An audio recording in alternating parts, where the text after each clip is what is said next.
అటు ప్రజలు ప్రముఖులు ఓటు హక్కు వినియోగించుకుంటున్నారు. ప్రధాని మోదీ, హోంమంత్రి అమిత్ షా ఓటు హక్కు వినియోగించుకున్నారు.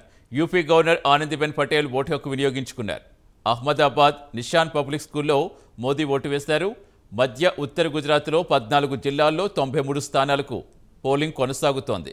833 మంది అభ్యర్థులు తమ అదృష్టం పరీక్షించుకుంటున్నారు. బీజేపీ, ఆప్ మొత్తం 93 స్థానాల్లో, కాంగ్రెస్ 90 చోట్ల, దాని మిత్రపక్షం ఎన్సీపీ 3 స్థానాల్లో పోటీ చేస్తున్నాయి. 255 మంది స్వతంత్రులు బరిలో ఉన్నారు.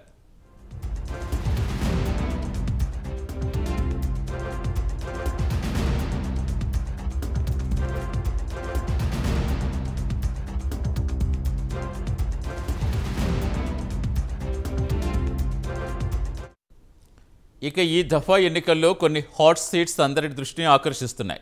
పటీదార్ ఉద్యమ నాయకులు హార్దిక్ పటేల్, ఠాకూర్ల ఆందోళన నేత అల్పేష్ ఠాకూర్, బీజేపీ తరపున దళిత సమస్యలపై గలమెత్తిన జిగ్నేష్ మేవానీ కాంగ్రెస్ నుంచి పోటీ చేస్తూ తమ అదృష్టం పరీక్షించుకుంటున్నారు. సీఎం భూపేంద్ర పటేల్ ఘాట్లోడియా స్థానం నుంచి పోటీ పడుతుంటే, కాంగ్రెస్ నుంచి బీజేపీలోకి వచ్చిన హార్దిక్ పటేల్, వీరంగాం అల్పేష్ కుమార్ గాంధీనగర్ సౌత్ నుంచి ఎన్నికల బరిలో ఉన్నారు. ఇక జిగ్నేష్ మేవానీ వద్గం నుంచి మరోసారి పోటీకి దిగారు. బీజేపీకి కనీసం 4-5 స్థానాల్లో రెబల్ అభ్యర్థులు సవాల్ విసురుతున్నారు. వగేడియా, పాద్రా, బయాద్, నాందోడ్లలో రెబల్స్ పార్టీకి తలనొప్పిగా మారారు.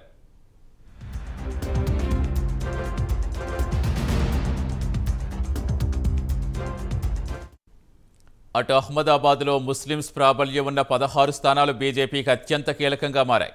వీటిలో 4 స్థానాల్లో ఎంఐఎం అభ్యర్థులు నిలబెట్టడంతో చతుర్ముఖ పోటీ కనిపిస్తోంది. గుజరాత్ మత ఘర్షణలో అత్యాచార బాధితురాలు బిల్కిస్ బానో దోషుల్ని శిక్షకాలం కాకముందే విడుదల చేయడం కూడా అధికార పార్టీకి మైనస్గా మారింది. దీంతో ఓట్లు చీలిపోయి ఎవరికి లబ్ధి చేకూరుతుందా అనే ఆందోళన కమలనాథుల్లో కనిపిస్తోంది. ఇక గుజరాత్ మోడల్ పాలనతో అత్యధిక ప్రయోజనం పొందిన అహ్మదాబాద్ దశాబ్దాలుగా బీజేపీకి కంచుకోటగా ఉంటూ వస్తుంది. గత ఎన్నికల్లో కాంగ్రెస్ పార్టీ అహ్మదాబాద్ జిల్లాలో 5 స్థానాలు దక్కించుకోవటం, పట్టణ ప్రాంతాల్లో ఆమ్ ఆద్మీ పార్టీ బలపడడం బీజేపీకి సవాల్గా మారింది. అందుకే ప్రచారంలో ప్రధాని మోదీ అహ్మదాబాద్లో వరుసగా 2 రోడ్ షోలు నిర్వహించి ఓటర్లను ఆకట్టుకునే ప్రయత్నం చేశారు.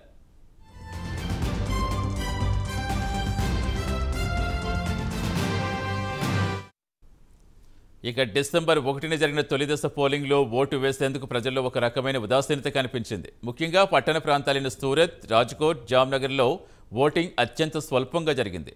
మొత్తం మీద 63.3% పోలింగ్ నమోదైంది.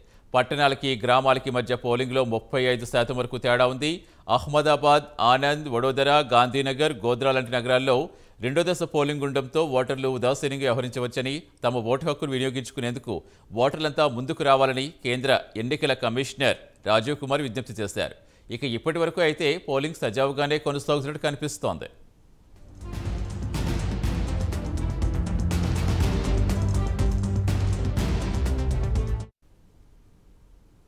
గుజరాత్ ఎన్నికల పోలింగ్ సరళికి సంబంధించిన పూర్తి వివరాలు ఇచ్చేందుకు మా కరెస్పాండెంట్ శివ లైవ్లో జాయిన్. శివ, ఇప్పటివరకు ఎంత శాతం మేర పోలింగ్ నమోదైంది? ఓటర్లు ఆసక్తి చూపిస్తున్నారా?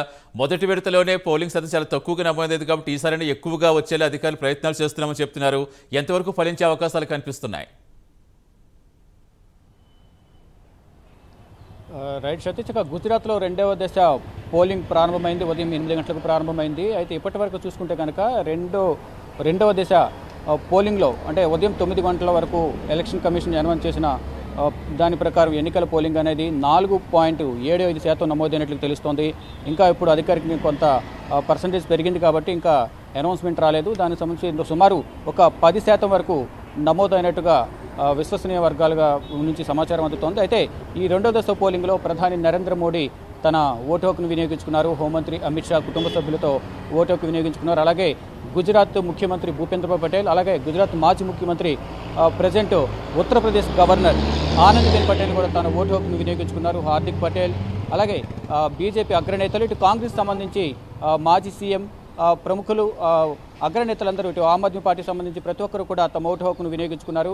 అయితే ప్రజెంట్ ఈ 93 కాన్స్టిట్యున్సీలో బీజేపీ 93 అసెంబ్లీ నియోజకవర్గాల్లో పోటీ చేస్తుంది. ఇటు ఆమ్ ఆద్మీ పార్టీ కూడా 93 నియోజకవర్గాల్లో పోటీ చేస్తుంది. కాంగ్రెస్ మాత్రం 90 అసెంబ్లీ నియోజకవర్గాలు పోటీ చేస్తుంది. తన పార్ట్నర్ ఎవరైతే ఉన్నారో ఎన్సీపీకి 3 స్థానాలు కేటాయించింది. మొత్తంగా చూసుకుంటే 3 పార్టీలు కూడా మూడు పార్టీలు కూడా ప్రధానంగా ఈ పోటీలో ఉన్నాయి. అధికారం తమదంటే తమదంటూ కూడా ఒకరిపై ఒకరు వాగ్బాణాలు సంధించుకున్న పరిస్థితి. ఎన్నికల ప్రచారంలో ఒకరిపై ఒకరు విమర్శనాస్త్రాలు సంధించారు. తమదే అధికారం అంటూ కూడా మూడు పార్టీలు తమదంటే తమదే అని పోటాపోటీగా ప్రచారం నిర్వహించిన పరిస్థితి. ఇటు కాంగ్రెస్ నుంచి కానీ, బీజేపీ నుంచి కానీ, ఆమ్ ఆద్మీ పార్టీ నుంచి కానీ స్టార్ క్యాంపెయినర్స్ గుజరాత్లోని సెకండ్ ఫేజు అలాగే ఫస్ట్ ఫేజ్లో కూడా ప్రచారం, రోడ్ షోలు, బహిరంగ సభలు, రోడ్ షోల ద్వారా ప్రజలను ఆకట్టుకునేందుకు, ఓటర్లను ప్రసన్నం చేసుకునేందుకు మేనిఫెస్టోలో పలు రకాల హామీలు గుప్పించారు. సంక్షేమ పథకాలకు సంబంధించి హామీలు ఇచ్చారు. అయితే ఇప్పటి వరకు గుజరాత్లో బీజేపీ అధికారంలో ఉంది కాబట్టి ఈసారి మాత్రం మేమే అధికారంలోకి వస్తామంటూ ఇటు కాంగ్రెస్ కానీ, ఆమ్ ఆద్మీ పార్టీ కానీ చెప్తున్న పరిస్థితి. కానీ మేము గత 27 సంవత్సరాలు కంటే సుమారు 95 నుంచి ఇప్పటి వరకు కూడా బీజేపీని అధికారం ఉంది. మోడల్ రాష్ట్రంగా బీజేపీని తీర్చిదిద్దాం కాబట్టి మళ్ళా మేమే అధికారంలోకి వస్తాం, ప్రజలు మాకే అధికారం కట్టబెడతారంటూ కూడా గుజరాత్లోని బీజేపీ చెప్తున్న పరిస్థితి. నెక్స్ట్ మేమే గుజరాత్ పీఠాన్ని దక్కించుకోబోతున్నట్టు కూడా బీజేపీ చెప్తున్న పరిస్థితి. అయితే మొత్తంగా చూసుకుంటే ఇటు ఫస్ట్ ఫేజ్లో కాంగ్రెస్ చెప్తున్నది ఒకటే. ఫస్ట్ ఫేజ్లో కాంగ్రెస్కి ఎక్కువగా అనుకూలంగా ఓట్లు పడ్డాయంటూ కూడా మాజీ సీఎం చెప్తున్న పరిస్థితి. ఎవరైతే సింఘాల్ ఉన్నారో చెప్తున్న కాంగ్రెస్ సీనియర్ నేత మాజీ సీఎం సింఘాల్ చెప్తున్న పరిస్థితి గుజరాత్కి సంబంధించి.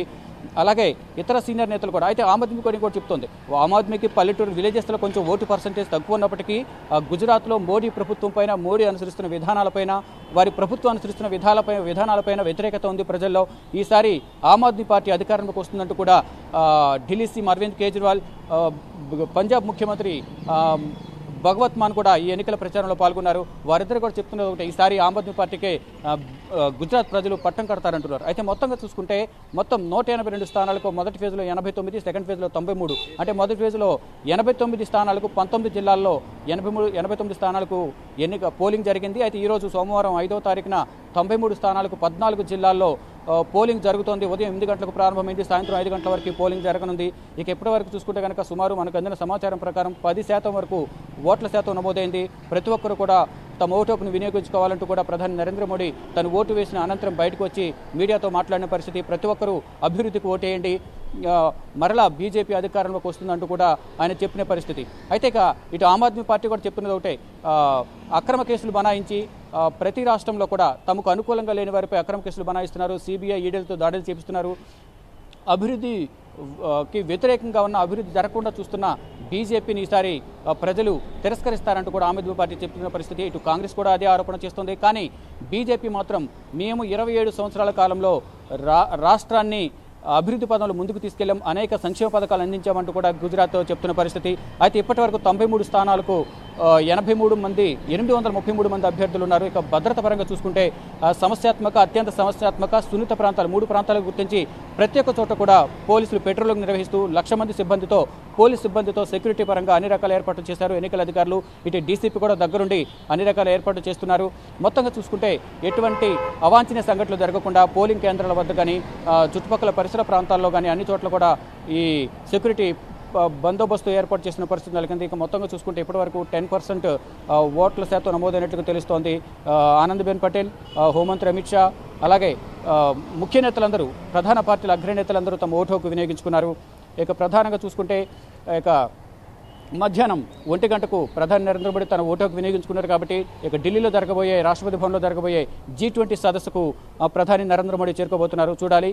ఇక ప్రజెంట్ అయితే ఎన్నికల వాతావరణం అనేది ప్రశాంతంగా కొనసాగుతుంది. పోలీసుల పహారాలో అంతా సజావుగా కొనసాగుతుంది.